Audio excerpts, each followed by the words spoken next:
The 28-year-old patient shows up at the hospital with distressing symptoms. He explained to the doctors that he felt really bad chest discomfort and had been coughing badly for quite some time. The medical staff knew right away there was no time to waste, so he was scheduled for an X-ray. Weirdly, there was nothing unusual about the X-ray results. The patient just had a mass in his lungs that they needed to remove as soon as possible. Sure, it wasn't the best news for the man, but it was certainly nothing the doctors hadn't seen before. But that first opinion changed on the day of the surgery. Not only was the whole operation more difficult than they had initially expected, but the mass they removed from the patient had an unusual shape. When the probe was sent for further investigation, the doctors were puzzled. It was a small fir tree. The doctors that had participated in the operation thought that the man must have inhaled a seed which settled inside the man's lungs. After the seed grew into a sapling, its little needles started to damage the tissue surrounding it, which resulted in chest discomfort and coughing. As the story gained more popularity, scientists weighed in on the mysterious story, and they weren't so quick to accept it, saying it was most likely made up. On one hand, most plants need a lot of sunlight to grow, which isn't available in a human lung. More so, if it were that simple, we'd all have things growing in our bodies. Small seeds aren't that hard to swallow or inhale, right? This wasn't the only story about plants growing in a human lung that baffled scientists. In 2010, a man from Massachusetts was hospitalized after his lung collapsed. Again, this didn't seem to take doctors by surprise, as unfortunate as it was, because the patient already had a history of respiratory issues. Nevertheless, they discovered a mass inside the man's lung and removed it immediately. What they found was equally as surprising as the fir tree, a small pea plant. Only this time, doctors suggested that the man probably had peas for dinner. But that one simply went the wrong way and didn't end up in his stomach as it should have. Once it reached his lungs, the small pea got comfortable and began sprouting leaves. The truth is a bit more complex in this case, but it does make it more plausible. Turns out that the piece that was removed from the man's lung was only about half an inch long. Something that small doesn't qualify as a full-grown plant. But the seed was able to grow though. That's because a pea seed can sprout even without light. It naturally does that underground. The seed doesn't need to have any light at this point because the tiny seed has enough energy stored inside to help it grow to the level of the soil, where it gets the sunlight it needs to continue.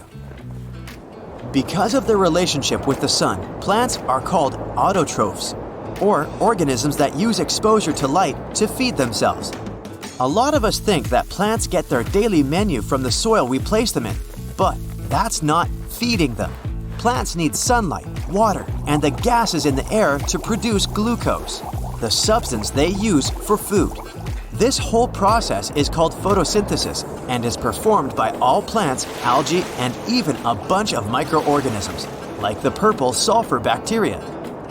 Now back to our unfortunate human patient. While it's true that the pea seed might have germinated since it had sufficient moisture in there to survive, it didn't grow into a full-sized plant. It would have needed sunlight for that so that photosynthesis could begin. That's not to say it wasn't damaging or dangerous. A lot of other emergency room doctors have similar stories too, like this one coming from some doctors in Essex, whose patient initially seemed to have lost her dentures. The woman was elderly and already had memory problems, and they initially didn't give this mistake much thought. That wasn't until the woman was later discovered to have some other problems with her lungs too. It didn't take them long to connect the dots and figure out that the woman's upper dentures weren't all lost. They were just inside her body. The woman had swallowed them but didn't realize, and they got stuck at the bottom of her throat, also causing her respiratory problems. Not all such mishaps happened by accident. Another man in the UK wanted to offer his fiancée the engagement ring of her dreams, but it didn't fit his budget, so he came up with what he believed to be a clever plan. He went to the jewelry parlor and patiently waited for the jeweler to shift his focus from the ring for a split second. As soon as that happened, he swallowed the ring. The jeweler wasn't easily tricked and called the police. Once under the metal detectors, the man could only confess. The crafty romantic was escorted to a cell where he was expected to, pass the ring back to its rightful owner. It's not the only reason people were caught swallowing jewelry. A woman once came up to the emergency doctor complaining about stomach pains. There was nothing bizarre about her. On the contrary, she was a middle-aged woman, both fashionable and tidy. Her physical exam didn't reveal anything suspicious about her. But the x-ray they had to make sure did. As they were looking at the images, the doctors were perplexed. A whole lot of jewelry was stuck inside the woman's stomach and intestines. The medical staff obviously questioned her about how the objects got there, and her response was even more outrageous. She said she wanted to keep her jewelry safe from her husband, which she claimed had a bit of a habit of gifting her jewelry to other women. Nice guy. One other doctor remembered having a patient with a bottle cap stuck in his throat. The problem is, he didn't even notice he had a strange object stuck inside of him. It was simply discovered at a routine checkup. Fortunately, no surgery was needed to fish this one out. Doctors managed to get it out using a small medical net. They were curious how this man managed to get a bottle cap stuck in his throat and not even know it. His response was simple. He did remember drinking water some days prior, but he couldn't find the cap. He brushed the whole thing off and went on with his day. Other times, naughty things we do when we were young can come back to haunt us years later. A 30-year-old woman surely learned this lesson the hard way when she ended up in the emergency room with a stuffy nose. No medicine seemed to help, so she knew she had to get it examined by a professional.